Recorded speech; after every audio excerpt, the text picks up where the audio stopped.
હાલો students, હું છું હિરણ રાજગુરુ અને આજે આપણે જોવાનું છે બીકોમ સેમ 6નું જે છે એ કોર્પોરેટ એકાઉન્ટિંગ 2. એમાં આજે આપણે યુનિટ નંબર જે છે એ બીજું જોઈ રહ્યા છીએ, જેનું નામ છે કંપનીની બાહ્ય પુનઃરચનાના હિસાબો. આજે આપણે જે છે એ BS શાહનો દાખલા નંબર 6 પેજ નંબર 196 ઉપર જોવાનો છે, બરોબર છે. તો શું કહેવા માગે છે તો કે સનગ્લાસ કંપની લિમિટેડનું તારીખ 31/3/2026ના રોજનું પાકું સરવૈયું નીચે મુજબ છે.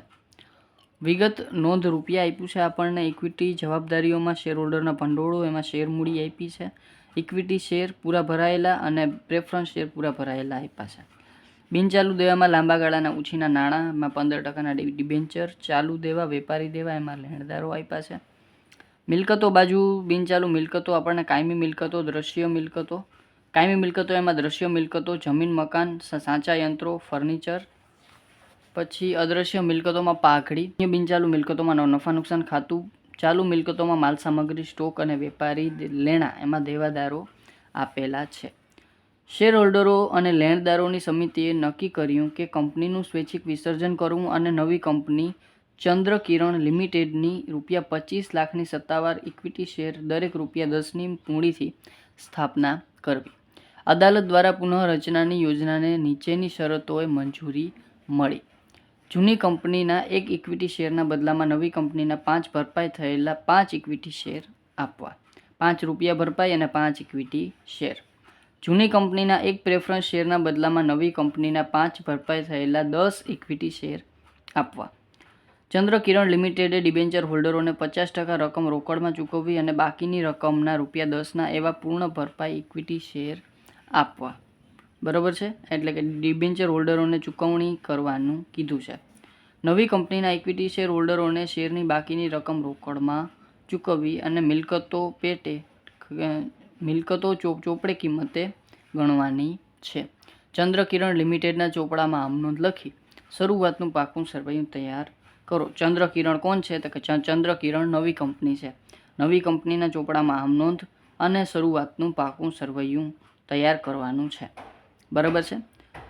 તો શરૂઆતમાં આપણે શું કરશું તો કે શરૂઆતમાં આપણા રૂલ મુજબ આપણે શું કરશું તો કે જરૂરી ગણતરી કરશું. જરૂરી ગણતરીમાં આપણે 3 સ્ટેપ. પહેલો સ્ટેપ ખરીદ કિંમતની ગણતરી.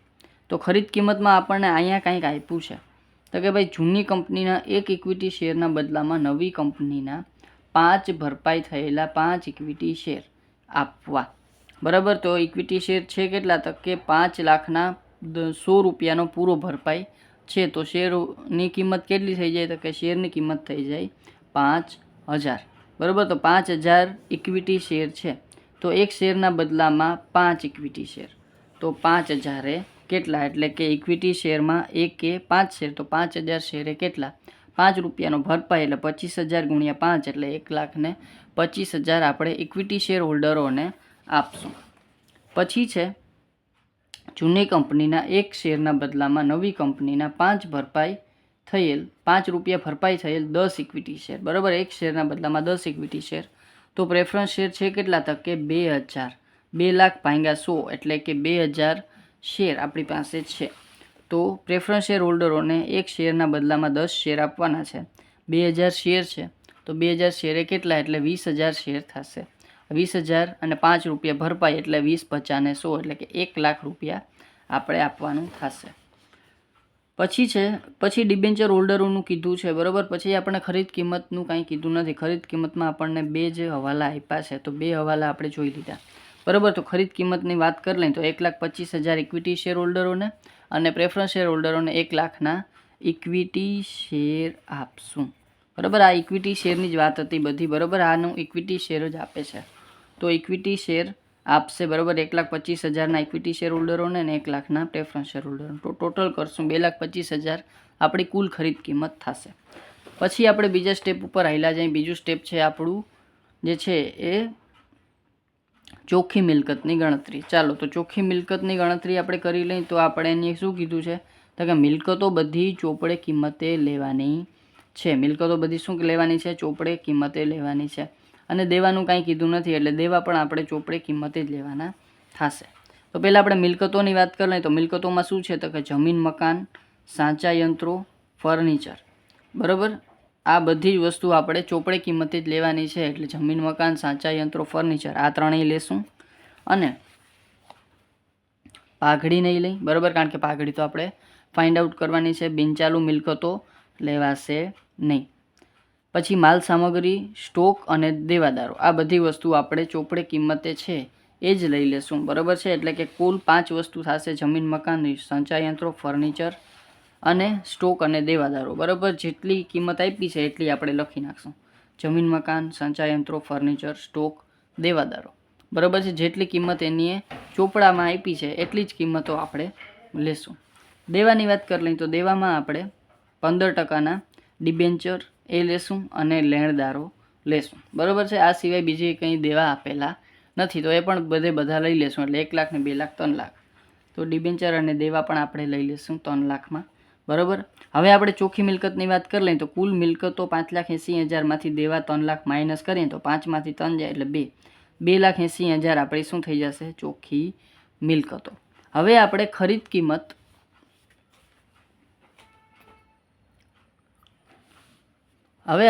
કિંમત અને ચોખ્ખી મિલકતનું આપણે શું કરીએ? કમ્પેરિઝન કરીએ. તો ખરીદ કિંમત છે મારી પાસે 2,25,000 અને ચોખ્ખી મિલકત છે 2,80,000. મતલબ કે મારી પાસે મિલકતો વધારે છે. મિલકત વધારે છે, મારે ચૂકવણી ઓછી કરવાની છે, તો મારે છે એ મૂડી અનામત સમાયેલી હશે. તો અહીંયા આપણે મૂડી અનામત મળશે, બરાબર છે. એટલે કે મૂડી અનામત બરાબર ચોખ્ખી મિલકતમાંથી ખરીદ કિંમત માઇનસ એટલે 55,000 મારી શું વધશે?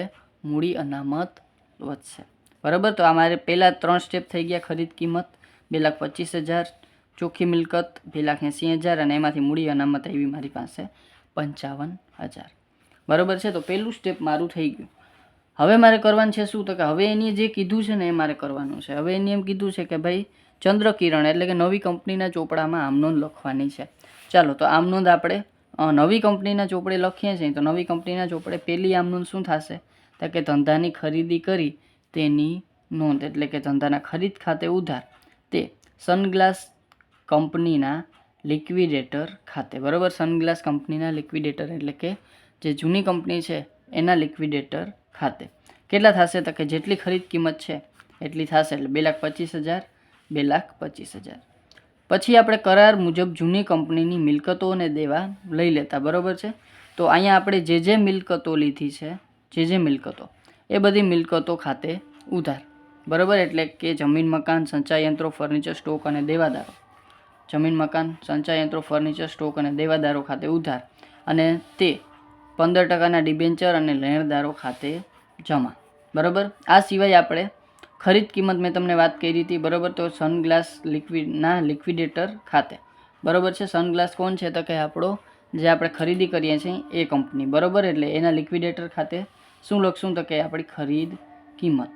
અને આ સિવાય આપણે જે તફાવત આવ્યો મૂડી અનામત એ પણ આપણે જમા કરશું તે મૂડી અનામત ખાતે 55,000, બરાબર. એટલે આપણી આમનોંધ છે અહીંયા સરભર થઈ જશે. ત્રીજા સ્ટેપમાં આપણે શું કરશું? તો કે ખરીદ કિંમતની ચૂકવણી કરશું, બરાબર. જે અવેજ હશે એમાં આપણે ચૂકવણી કરશું. તો સનગ્લાસ લિમિટેડના લિક્વિડેટર ખાતે અહીં જમા હતું, હવે આપણે શું કરી નાખશું? ઉધાર. તો સનગ્લાસ લિમિટેડના લિક્વિડેટર ખાતે ઉધાર, બરાબર. અને તે આપણે શું ચૂકવીએ છીએ? તો કે અહીંયા આપણે 2,25,000 ચૂકવીએ છીએ, પણ એ બેયમાં આપણે શું છે? તો કે ઇક્વિટી શેર જ ચૂકવીએ છીએ, બરાબર. તો તે આપણે શું લખશું? તો કે ઇક્વિટી શેર મૂડી ખાતે. તે શું લખશું? ઇક્વિટી શેર મૂડી ખાતે 2,25,000, 2,25,000. હવે આ 3 આમનોંધ થઈ ગઈ, બરાબર. આ તો આપણી કમ્પલસરી આમનોંધ હતી. હવે આપણે જરાક ક્વેશ્ચનમાં જોઈએ કે આપણે કોઈ વધારાની આમનોંધ કરવાની થાય છે કે ભાઈ ચંદ્રકિરણ લિમિટેડના ડિબેન્ચર હોલ્ડરોને 50% રકમ રોકડમાં ચૂકવવી અને બાકીની રકમના 10નો એવા પૂર્ણ ભરપાઈ ઇક્વિટી શેર આપવા. તો ડિબેન્ચર હોલ્ડરને ચૂકવણી આપણે કરવાની છે, એટલે કે નવી કંપનીને કરવાની છે. તો ડિબેન્ચર હોલ્ડર છે કેટલા આપણી પાસે? તો કે ડિબેન્ચર હોલ્ડર છે 15%ના ડિબેન્ચર 1 લાખના, બરાબર છે. અને આ સિવાય આપણે કંઈ બીજી ચૂકવણી છે? તો કે ના, બીજું કંઈ નથી, ખાલી ડિબેન્ચરની ચૂકવણી છે. તો 15%ના ડિબેન્ચર 1 લાખના છે. હવે એને એમ કીધું છે કે 50% રોકડ અને 50% ઇક્વિટી શેર. તો 50,000ના 2 ભાગમાં આપણે ચૂકવણી કરશું. તો ડિબેન્ચર અહીંયા આપણે જમા બાકી હોય ડિબેન્ચરની, તો ડિબેન્ચર ખાતે ઉધાર, બરાબર. તો અહીંયા આપણે લખશું ડિબેન્ચર હોલ્ડરને ચૂકવણી કરતાં 15% ડિબેન્ચર ખાતે ઉધાર. કેટલા? તો કે 1 લાખ એ 1 લાખ, અને એમાં 2 ભાગમાં આપણે એને ચૂકવણી કરીએ છીએ તો 50% રોકડા, એટલે કે તે બેંક ખાતે 50,000 રૂપિયા જશે આપણા. અને બીજા ઇક્વિટી શેર આપણે આપશું તો તે ઇક્વિટી શેર મૂડી ખાતે 50,000. બરાબર છે. ચાલો, આ સિવાય કોઈ છે નોંધ આપણે તો કે જોઈએ. આનું થઈ ગયું, આની નોંધ થઈ ગઈ. પછી છે નવી કંપનીના ઇક્વિટી શેર હોલ્ડરોએ શેરની બાકીની રકમ રોકડમાં ચૂકવી. બરાબર છે. તો શેરની બાકીની રકમ રોકડમાં ચૂકવી, તો બાકીની કઈ રકમ છે? હવે જો આને થોડુંક આપણે ડિટેલમાં વિચારવાનું છે. નવી કંપનીના ઇક્વિટી શેર હોલ્ડરોએ શેરની બાકીની રકમ, બાકીના શેર નથી, શેરની બાકી રકમ. બરાબર. એટલે જો અહીંયા જે શેર મૂડી આપણી પાસે આવી ને, જે શેર મૂડી આવી ને, અડધી ભરાયેલી ને અડધી આવી. બરાબર. એટલે કે 10 રૂપિયાનો શેર હોય, અહીંયા આપણે જોઈએ તો 25 લાખ સત્તાવાર મૂડીને દરેક રૂપિયા 10નો છે. પણ અહીંયા આપણે જે શેર આપ્યા એ 5-5 રૂપિયાના જ ભરપાઈ આપ્યા.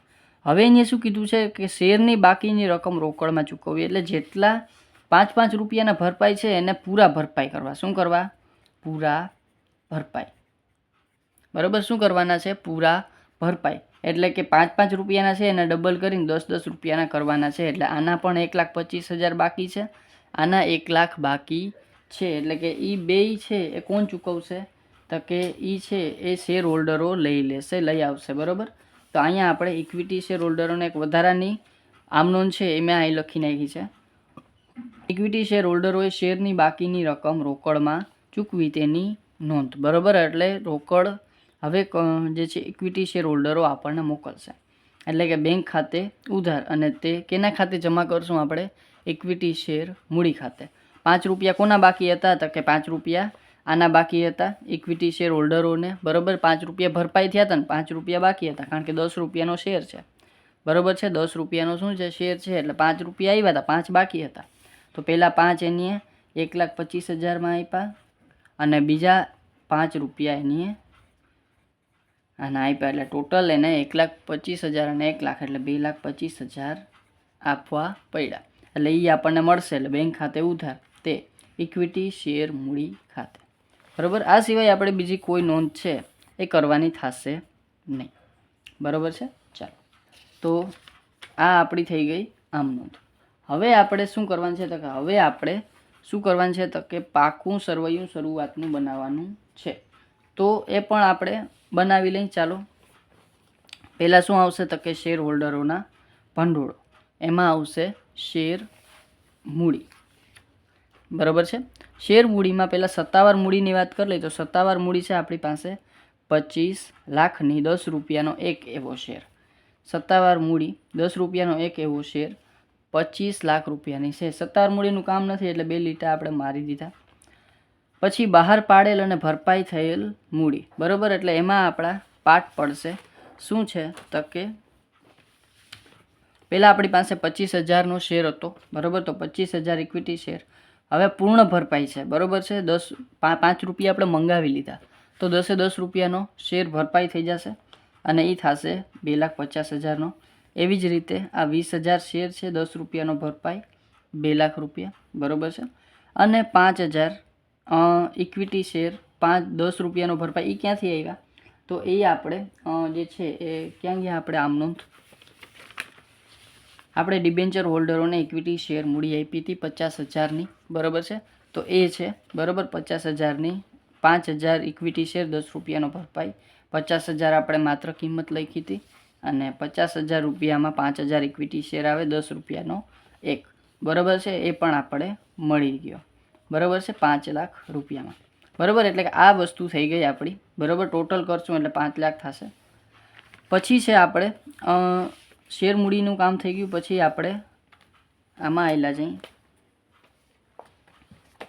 શેર મૂડીનું કામ થઈ ગયું. પછી છે ડાયરેક્ટ બિનચાલુ દેવા. પણ બિનચાલુ દેવા આપણે અત્યારે નહીં લઈએ, પણ હજી આપણે એક વસ્તુ બાકી છે અનામત અને વધારામાં. શું? તો કે આપણે મૂડી અનામત આવી હતી. બરાબર. અહીંયા આપણે શું આવી હતી? મૂડી અનામત આવી હતી. તો એ મૂડી અનામત લખશું આપણે. બરાબર. અનામત અને વધારામાં મૂડી અનામત 55,000ની, તો એ 55,000 લખી નાખશું. પછી આપણે પાછા પાકા સરવૈયામાં આવી જાય. બિનચાલુ દેવામાં 15%ના ડિબેન્ચર. પણ 15% ડિબેન્ચર હવે આપણી પાસે છે નહીં, એટલે કે હવે આપણે એને ચૂકવણી કરી દીધી, બરાબર છે. હવે આપણે એને લખવાની જરૂર નથી, તો ડિબેન્ચર લખાશે નહીં.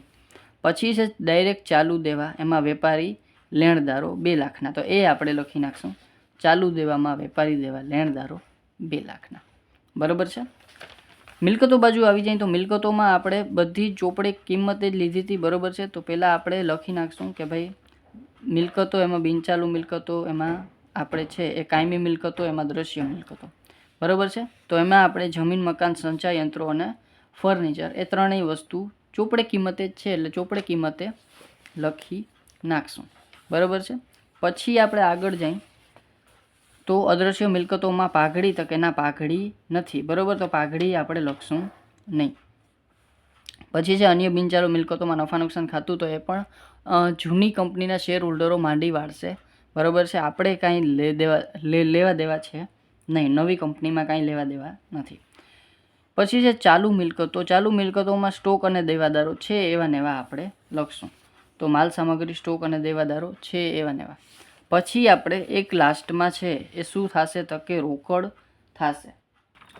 હવે લાસ્ટમાં રોકડ થશે, બરાબર. કઈ રીતે થશે, તો કે એક તો લાસ્ટમાં આપણે બેંક ખાતે ડિબેન્ચર હોલ્ડરોને ચૂકવણી કરી છે, અને આ સિવાય આપણે બેંક ખાતે ઇક્વિટી શેર હોલ્ડરો દ્વારા પૈસા પણ આવે છે, બરાબર. તો આપણી પાસે આવે છે કેટલા, તો કે 2,25,000 આવે છે, અને એમાંથી જે ડિબેન્ચર હોલ્ડર છે એને આપણે 50,000 ચૂકવીએ છીએ, બરાબર છે. તો અહીંયા આપણે 50,000ની ચૂકવણી થાય છે. તો બચે કેટલા, તો કે 2,25,000માંથી 50 જાય તો 1,75,000 બચે, બરાબર. તો એ આપણા આખરની રોકડ સમાન બાકી, બરાબર, 1,75,000. તો બસ એ લાસ્ટ હતું. પછી આપણે ડાયરેક્ટ ટોટલ કરી નાખવાનો, તો ટોટલ તો કરવા જેવું છે નહીં, બરાબર. 5,55,000 અને 2 લાખ, એટલે 7,55,000, અને અહીંયા 4,70,000 પ્લસ 2,85,000, એટલે આ થઈ જાય 7,55,000, બરાબર. એકદમ ઇઝી, બરાબર છે. છતાં તમને કાંઈ પણ જાતનો ડાઉટ છે એ રહી જાય, બરાબર, તો મને કોમેન્ટમાં પૂછી લેજો, બરાબર. અને જો વિડીયો ગમે, તમને ખબર જ છે, લાઇક, શેર, સબસ્ક્રાઈબ યાર જરૂરથી કરી નાખો, જેથી કરીને આવતા વિડીયોઝ છે એ તમને સરળતાથી મળતા રહે. Thank you.